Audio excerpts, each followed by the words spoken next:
If Tomas Jamro, an emergency ward nurse in eastern Germany, returns home to see his wife and 3 children over the border in Poland, he will be stuck. Authorities there will quarantine him for 2 weeks. He is one of 24 Polish medical staff who work at a hospital across the border in Pasewalk, northeastern Germany, where preparations for an expected wave of coronavirus patients are being hindered by the closure of once open borders. We medical staff are fighting together against the coronavirus, but we can't go home to our family, he said, describing the predicament he and colleagues have been in since Poland's emergency quarantine laws came into force on Friday. Since Poland joined Germany in the European Union 16 years ago, the border areas east of Berlin have essentially become a single, open space, where doctors, nurses, engineers and other essential workers commute back and forth. That changed on Friday, when one of Jamro's colleagues went home from work only to find himself quarantined and unable to return for 14 days. Across the East, hundreds of doctors and nurses are in a similar position.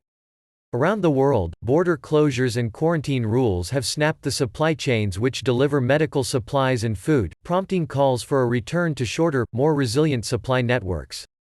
Similarly, sectors that have come to rely on moving staff across borders are now scrambling to hold on to employees at a time when they've never been so badly needed. Alexander Gross, head of the hospital where Jamro may soon be operating ventilators to keep coronavirus patients alive, has found temporary accommodation for some of his Polish staff, their partners and children, and even their pets. "We're doing everything so they don't have to leave," he said of the commuters who make up a third of his staff. "We're renting vacant holiday homes and rooms for them," he said. For the border states of Mecklenburg-Vorpommern and Brandenburg, losing the commuters is a disaster on top of the economic hit from a Germany-wide lockdown.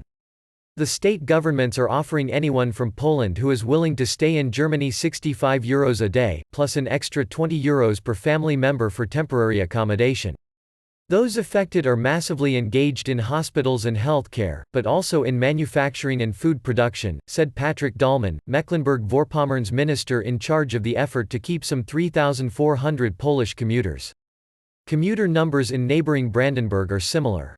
Even if Warsaw and Berlin reach an agreement to exempt healthcare workers from quarantine rules, as the states urge, there will still be disruptions.